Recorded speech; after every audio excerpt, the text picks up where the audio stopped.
네, 저는 이제 처음에 이 스터디에 참가할 때는 스테이블 코인 이코노믹스라는 주제로 참가를 했었고, 그게 조금 이제 막연했는데, 이게 좀 이렇게 진행을 하다가, 좀 중앙은행이 그러니까 중앙은행의 입장에서 지금 스테이블 코인을 어떻게 바라보는가라는 부분에 대해서 좀 정리해서 말씀을 드리면 좋을 것 같습니다. 다음 페이지 부탁드릴게요. 그래서 오늘 제가 이제 말씀드릴 그 내용은 2025년 그 BIS에서 연간 리포트로 연례 보고서에서 발표하는 이제 보고서가 있습니다. 이 보고서는 전 세계 중앙은행들이 꼭 보는 보고서거든요. 그러니까 BIS에서 발표하는 연례 가장 중요한 보고서고, 요게 이제 중반에 발표가 되는데, 뭐, 연준이나 뭐 한국은행, 그리고 뭐 ECB, 뭐 이런 이제 중앙은행들이 다 참고하는 보고서입니다. 참여하기도 하고요. 그래서 BIS가 이제 이 금융 시스템이나 그리고 통화 정책이나 그다음에 그 뭐 금융 규제 뭐 이런 부분들을 어떻게 가져갈 것인가 상황을 판단하고 할 때 이제 기초 자료가 되는 것이고 여기에 세 번째 챕터에서 차세대 통화 금융 시스템이라고 해가지고 이제 세 번째 챕터에서 발표가 됐거든요. 그래서 여기에서 이제 스테이블 코인을 바라보는 그런 BIS의 관점이 있습니다. 그래서 사실 요즘에 이제 한국은행이라든지 미국은 지니어스 법안이 통과가 됐기 때문에 이제 새로운 국면을 진행이 되고 있는데 뭐 한국은행이라든지 아니면은 유럽이라든지 이런 쪽은 그 스테이블 코인 법안이 아직 이제 통과가 안 된 지역들 같은 경우에는 이제 이 BIS의 보고서를 아직도 이제 잘 살펴보게 될 것이고 그리고 이제 유럽 같은 경우에는 사실은 유럽이 ECB 같은 경우가 이제 이 BIS의 어떤 권고 사항들을 잘 따라서 이제 미카라고 하는 그 디지털 자산, 크립토 자산 법안이 이제 2024년부터 발효가 됐거든요. 그래서 그런 부분들을 좀 따라가신다라고 볼 수 있겠습니다. 그런데 이제 이 보고서는 미국의 지니어스 법안이 이제 상정이 되고, 그 통과가 되기 바로 이전에 쓰여진 보고서죠. 6월에 발표가 됐으니까. 그래서 이제 하원에서 그 발의된 것을 바탕으로 보고서 이제 미국에서 진행되는 것을 보고 BAS에서 이제 발표된 보고서거든요. 그래서 지니어스법에서 이제 미국에서 어떻게 진행되는 것들을 살펴본 다음에 이제 최종적으로 지금 이제 BAS에서 결론 내어진 어떤 그런 보고서라고 볼 수 있겠습니다. 다음 페이지 봐주시면 사실 이제 이 보고서를 주도하신 분은 한국인이세요. 그래서 신현송 박사님이시고 신현송 박사님께서는 이제 그 BIS의 지금 통화 금융 전체 본부를 담당하시는 이제 통합금융 쪽을 담당하시는 최고의 국장으로 되어 있습니다. 그래서 어떻게 보면은 지금 이창용 한국은행 총재보다도 사실은 이제 전 세계의 관점에서 봤었을 때는 윗단에 계신 이제 그런 분이라고 볼 수 있겠죠. 그래서 이분이 이제 리드를 하신 그런 보고서라고 볼 수 있겠습니다. 그래서 제가 지금부터 이제 발표 드리는 내용은 이제 신현송 박사님의 관점으로 이제 한번 좀 바라봐 주시면 좋을 것 같습니다. 다음 페이지 봐주시면요. BIS도 사실 이제 이 BIS 같은 경우에는 중앙은행의 중앙은행이라고 이제 부르는 기관입니다. 그래서 이제 중앙은행들이 모여서 이제 국제 기구를 만든 것이고 그 국제 기구가 그 국제 기구에 이제 각국의 통화 정책이나 금융 시스템이 어떻게 진행이 될 것인가라는 부분들을 가이드를 하고 거기에 따르는 이제 그 은행 규제들 뭐 이런 것들을 가이드를 내고 그리고 사실상 이것이 이제 바젤 3라는 어떤 이제 금융 규제 프레임워크로서 뭐전 세계 국가들한테 작용되고 있는 것이 법적 권한은 없지만 법적 그런 것들은 없지만 그래서 이제 BIS도 이 통화 정책과 금융 시스템이 앞으로 이제 디지털라이제이션 돼야 되고 토크나이제이션을 통해서 이제 새롭게 변화돼야 된다라고 하는 점들을 분명히 인식을 하고 있어요. 그래서 이렇기 때문에 이제 유럽에서도 미카라고 하는 법이 디지털 암호자산을 다루는 전체적인 규율 방향이 나왔고 거기에서 이제 스테이블 코인을 다루는 법안도 나왔고 그렇게 된 거죠. 그런데 이제 BIS 같은 경우에는 아무래도 중앙은행의 어떤 그런 입장이고, 그다음에 전통 금융 시스템을 계속 유지하자라는 좀 입장이 있습니다. 그래서 이런 어떤 이제 그 점진적인 어떤 그런 변화를 추구를 하고 있고, 토크나이제이션, 그리고 CBDC, 뭐 이런 부분들을 좀 이제 중요하게 보고 있습니다.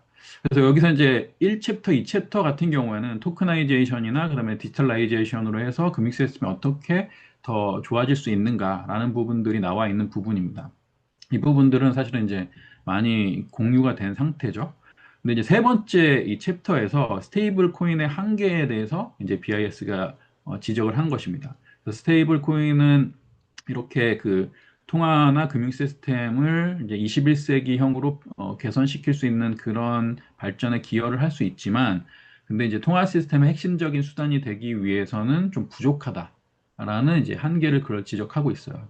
특별히 이제 세 가지인데, 그 화폐와 화폐의 어떤 특징을 세 가지가 있거든요. 그러니까 단일성을 갖춰야 되고, 그다음에 탄력성을 갖춰야 되고, 완전성을 갖춰야지만 이 화폐가 한 국가 관할권 내에서 완전한 화폐의 기능을 할 수 있다.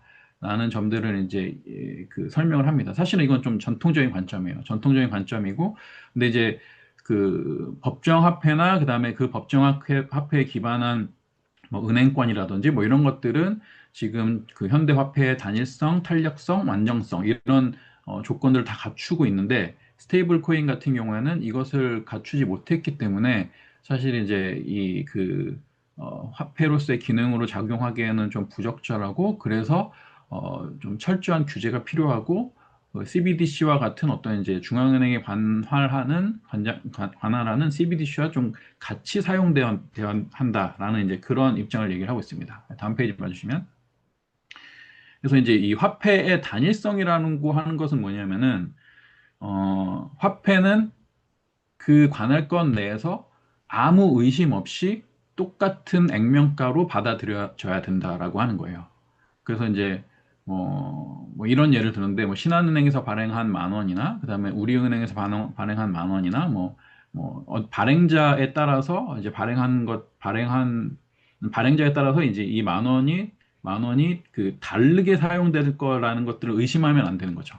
그게 이제 화폐의 단일성입니다.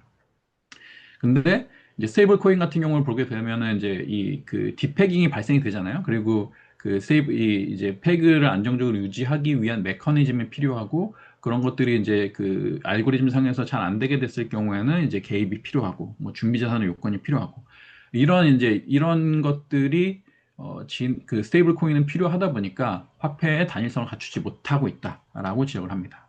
그리고 이제 다음 페이지 봐주시면, 두 번째는 이제 화폐의 그 탄력성인데, 화폐의 탄력성이라는 건 뭐냐면은 이 결국 이 화폐라는 것은 경제나 금융 상황에 따라서 이렇게 조정이 될 수 있어야만 이제 그 관할권 내에서 화폐와 금융 기능을 할 수 있다라고 하는 거예요. 그래서 뭐 예를 들어서 이제 경기가 좀 부진할 경우에는 화폐가 좀 공급이 돼야 되고, 그 화폐가 공급이 되기 위해서는 뭐 금리가 좀 낮아져야 되고, 반대로 이제 그 경기 과열이 됐었을 때는 화폐가 좀 축소가 돼야 되고, 그렇기 위해서는 뭐 금리가 좀 높아져야 되고, 이런 것들이 이제 조정이 될 수가 있어야 되는데, 이제 그 스테이블 코인 같은 경우에는 이제 그런 것들이 사실 이제 그 BIS가 보기에는 뭐 선불형으로 정립된 상태에서 그 운용이 된다고 하니까, 이제 그 통화량의 어떤 그 조절이 불가능하다라고 이렇게 이제 BIS가 그렇게 보니까 이제 이 화폐의 탄력성을 갖추지 못했다라고 이제 지적을 합니다. 그리고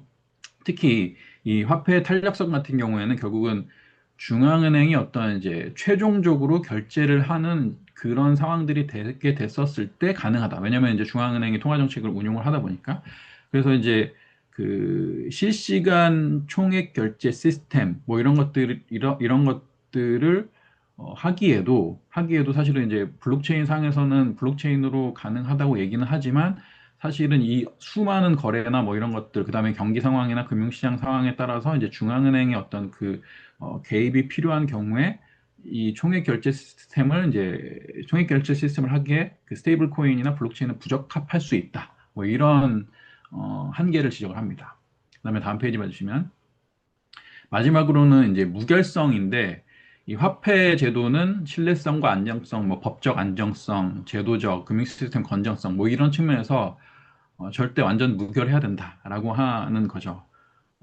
근데 이제 이 블록체인이나 크립토 진영에서 봤었을 때는 이게 이제 탈중앙화된 어떤 그런 시스템으로 가능하다라고 이제 얘기를 하지만 이제 그 BIS에서 봤었을 때는 뭐 그것뿐만 아니라 이제 그 거래의 어떤 탈중앙성이라든지 뭐 이런 것들뿐만 아니라 뭐그 탈법적인 거래나 이런 것들을 이제 다 그 추적을 해야 된다라든지 이걸 완전하게 추적을 해야 된다라든지 그다음에 뭐 이렇게 화폐의 어떤 그 이체나 결제 뭐 이런 것들이 완전하게 보장이 돼야 된다라든지 뭐 이런 부분들에 대해서 결국은 이제 그 스테이블 코인은 부족하다라는 점들을 지적을 합니다.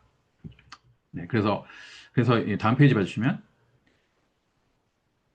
그래서 결국은 이 이제 화폐의 그 단일성 그리고 탄력성 그다음에 무결성 이것이 있고 그리고 이제 그것을 충족시키는 금융 시스템을 구현하려면 결국은 그것이 이제 현재의 통화 금융 시스템이 되는데 이것은 현재 중앙은행 준비금과 상업은행 화폐가 상호 보완적으로 기능하는 2층 구조를 통해서 이 액면가로 아무 의심 없이 결제가 이루어지는 그런 시스템에서 현대 통화 금융 시스템이 안정적으로 다 워킹을 할 수 있다.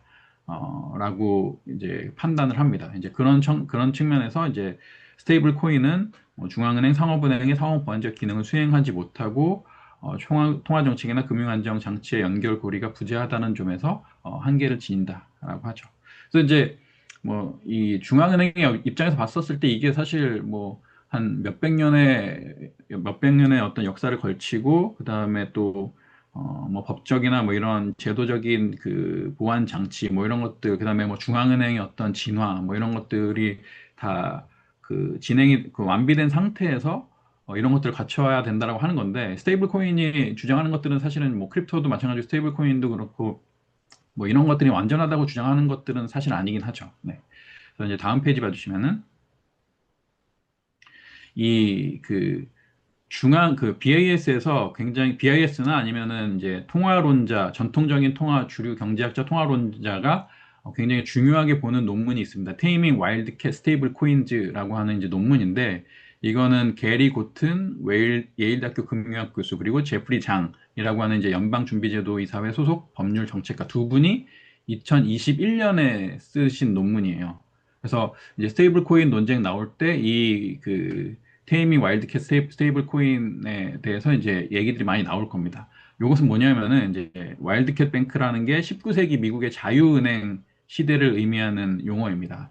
그래서 19세기에 미국의 그 자유은행, 그러니까 그 지방이나 이런 은행들이 자유롭게 설립이 됐었었고, 그 지방 은행들이 이제 은행권을 발행해가지고 화폐를 찍어낼 수 있는 이제 그런 시기가 있었거든요. 19세기에.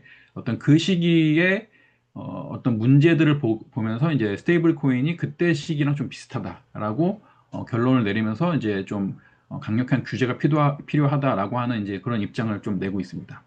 그래서 여기서 이 논문의 핵심 주장은 뭐냐면은 그 스테이블 코인은 좀 이제 정보가 불투명하고 특히 액면가로 결례되지 않기 때문에 화폐 기능을 수행할 수 없고 이렇기 때문에 이제 뱅클런 리스크에 취약할 수 있다라고 하는 이제 그 우려를 하고 있습니다. 그래서 19세기 자유은행 시대 그리고 20세기에 이제 미국의 MMF라는 이제 화폐가 아닌 이제 금융상품이 나타났는데 이걸로 인해서 좀 이제 그 완전한 화폐 기능을 하지 못하고 이게 좀 금융시장이나 이런 것들이 불안하게 됐었을 때 이제 뱅크런을 하게 되는 MMF 런을 하게 되는 펀드 런을 하게 되는 이제 그런 경우가 나타날 수 있고 그것이 이제 스테이블 코인으로 재현될 수 있다라는 좀 이제 그런 걱정을 하고 있습니다.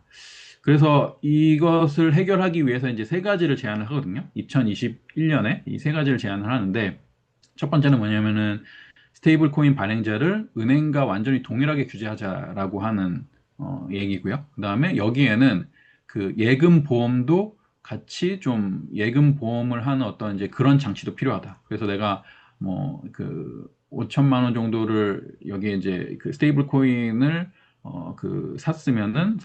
구매했으면은 거기에 해당되는 거에 대해서 일정 부분은 뭐 보험이 필요하다. 그래야만 이제 뱅크런을 막을 수 있다. 뭐 이런 이제 제안을 하는 거고요. 두 번째는 스테이블 코인을 1대1로 안전자산으로 다 이제 완전히 좀 담보를 해야 된다. 그다음에 세 번째는 CBDC를 발행해서 이 스테이블 코인과 공존하도록 해야 된다. 이 세 가지의 이제 정책 제안을 하고 있어요. 이 제안은 뭐냐면은 결국은 스테이블 코인을 현재 중앙은행, 상업은행, 이중통화 금융체계에 완전히 편입시키자는 주장입니다.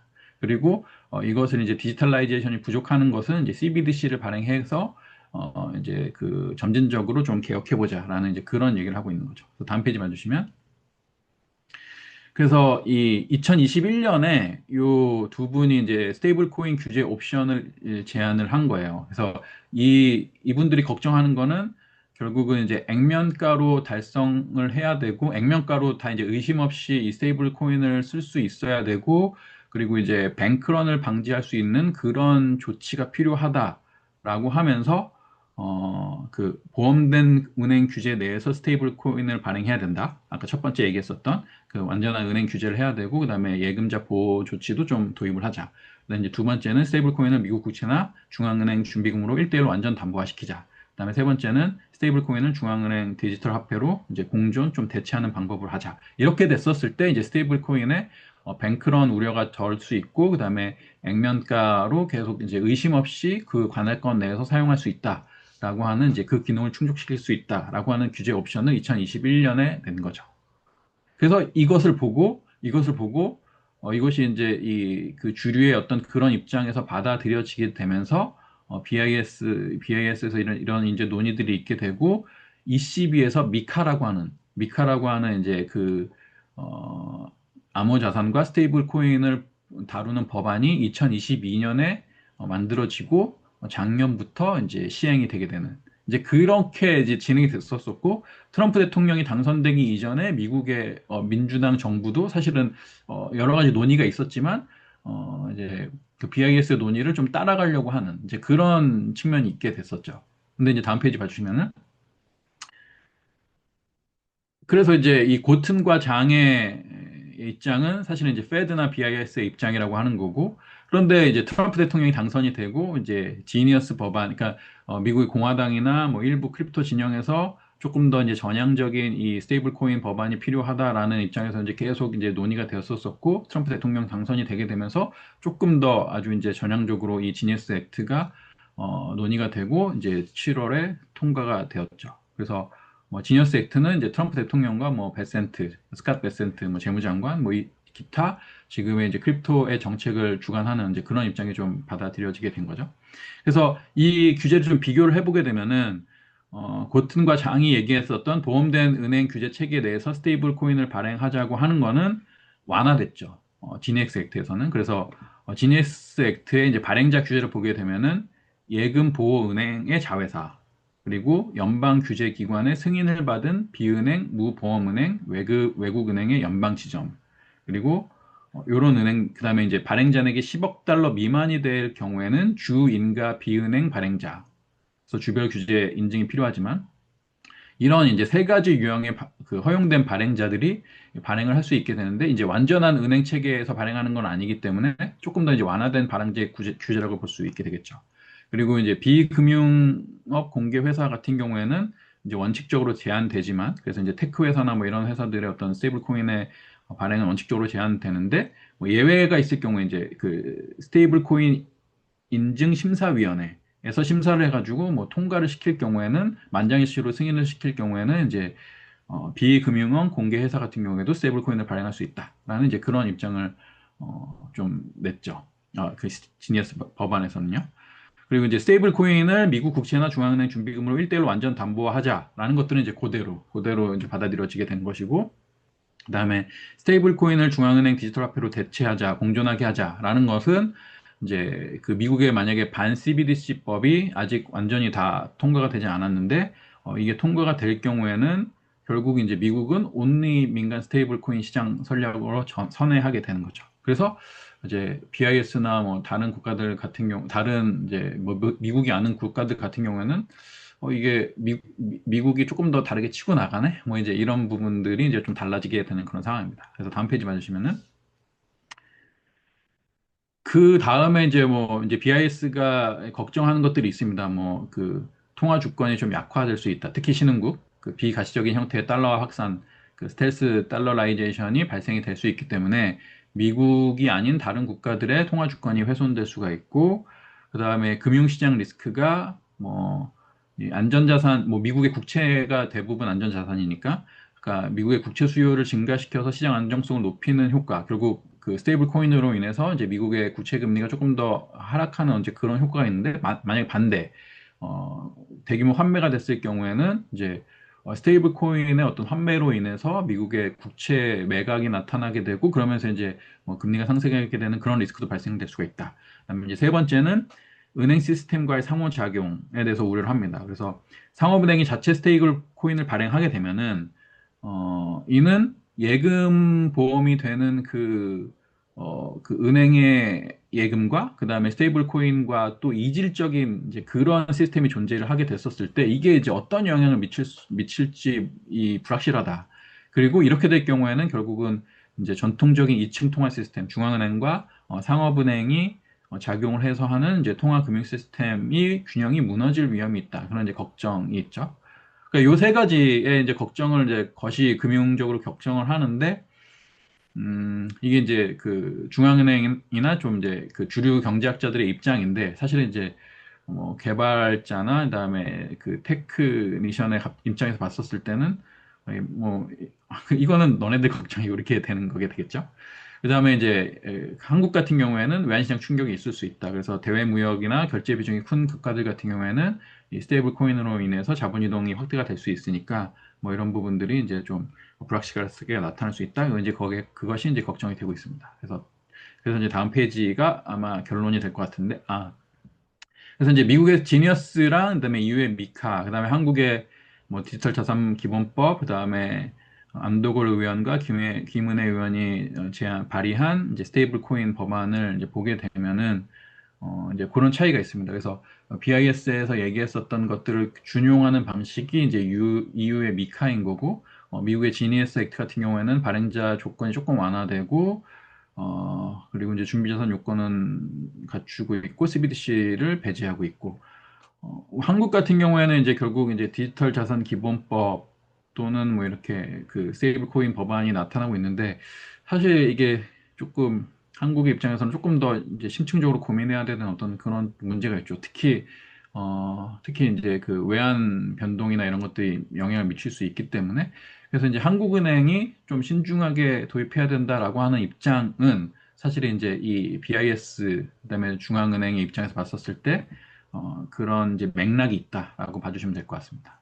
그래서 이제 마지막 페이지로 결국 이제 제가 결론을 내린 거는 뭐냐면은 이렇게 이제 그 지니어스 법안이 통과되기 이전에 그 기존의 통화 금융 시스템을 점진적으로 이렇게 디지털라이제이션 하는 어떤 그런 방향에서 논의가 되고 있었었는데, 여기에서 이제 미국의 지니어스 법안이 통과된 것의 의미가 뭐냐라고 하는 거는 결국은 이제 미국은 완화된 규제 환경 내에서 은행업을 편입하겠다라고 하는 거죠.